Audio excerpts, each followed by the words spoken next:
प्राचीन काल में किसी नगर में एक सेठ जी रहते थे। सेठ जी के 7 पुत्र थे। सातों के विवाह हो चुके थे। सबसे छोटे पुत्र की पत्नी श्रेष्ठ चरित्र की विदुषी और सुशील थी, परंतु उसके कोई भाई नहीं था।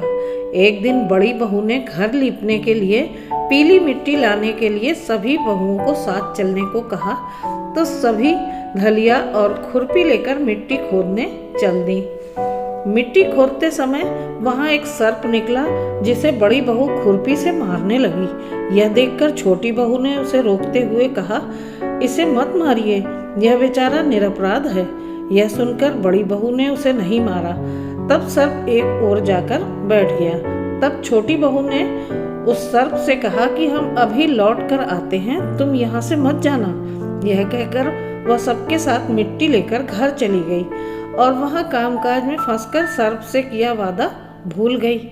उसे दूसरे दिन वह बात याद आई, तो सबको साथ लेकर वो वहाँ पहुंची और सर्प को उसी स्थान पर बैठा देखकर बोली, सर्प भैया नमस्कार। सर्प ने कहा, तू भैया कह चुकी है, इसलिए तुझे छोड़ देता हूँ, नहीं तो झूठी बात कहने के कारण तुझे अभी डस लेता। वह बोली, भैया मुझसे भूल हो गई, उसकी क्षमा चाहती हूँ। तब सर्प बोला, अच्छा तू आज से मेरी बहन हुई और मैं तेरा भाई, तुझे जो मांगना हो मांग ले। वह बोली, भैया मेरा कोई नहीं है, अच्छा हुआ जो तू मेरा भाई बन गया। कुछ दिन व्यतीत होने पर सेठ जी की सारी बहुएं त्योहार मनाने के लिए अपने मायके जाने लगीं और उनके भाई उनको बारी बारी से ले गए। यह देखकर छोटी बहू बहुत दुखी हुई और उसने अपने सांप भैया को याद किया। फिर क्या था, वह सर्प मनुष्य का रूप रखकर उसके घर आया और बोला कि सेठ जी मेरी बहन को भेज दीजिए मेरे साथ।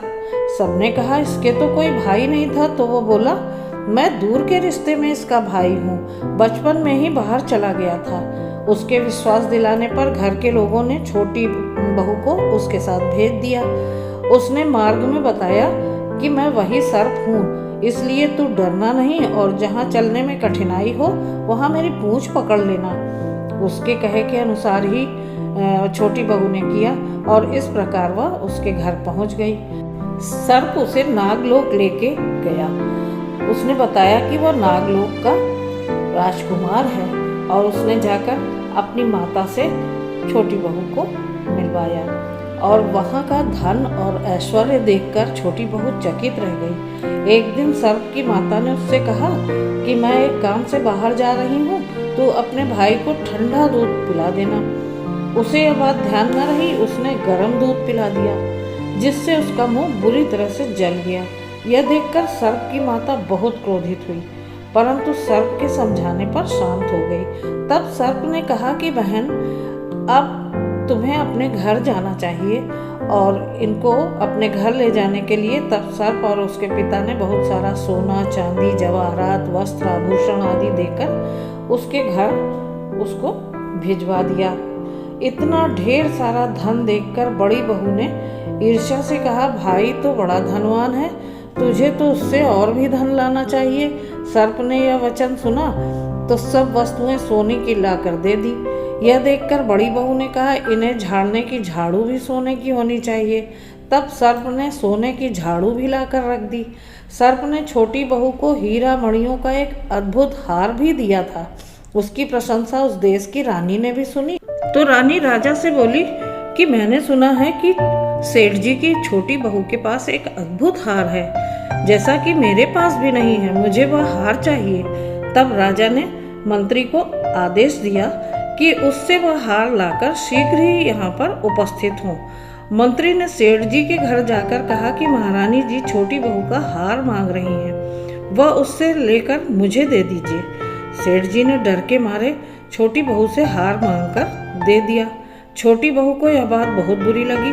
उसने अपने सर्प भाई को याद किया और आने की प्रार्थना की, भैया मुझसे रानी ने हार छीन लिया है, तुम कुछ ऐसा करो कि वह हार उसके गले में रहे, तब तक के लिए सर्प बन जाए और जब वो मुझे लौटा दे तब हीरों और मणियों का हो जाए।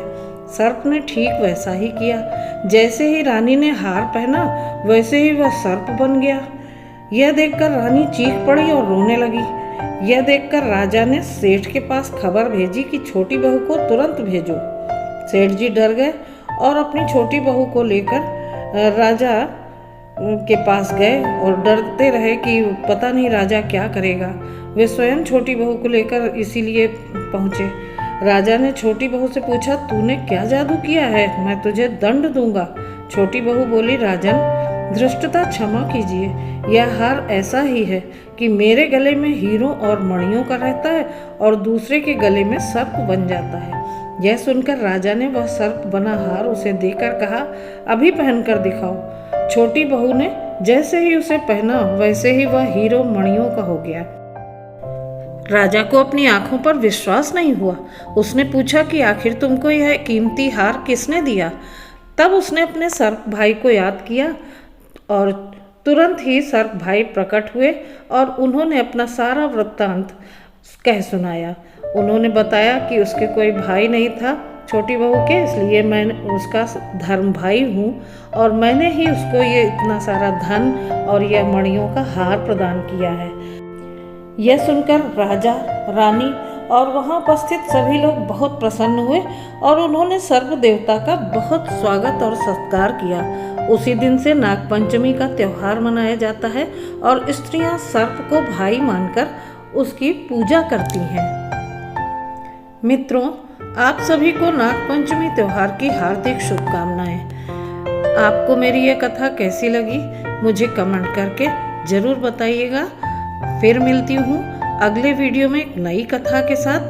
तब तक के लिए आप सभी को मेरा नमस्कार। ओम नमः शिवाय। हाँ, अगर आपने मेरे चैनल को सब्सक्राइब ना किया हो तो ऐसी ही धार्मिक और पौराणिक कथाओं के लिए मेरे चैनल को तुरंत सब्सक्राइब कर दीजिए। ओम नमः शिवाय।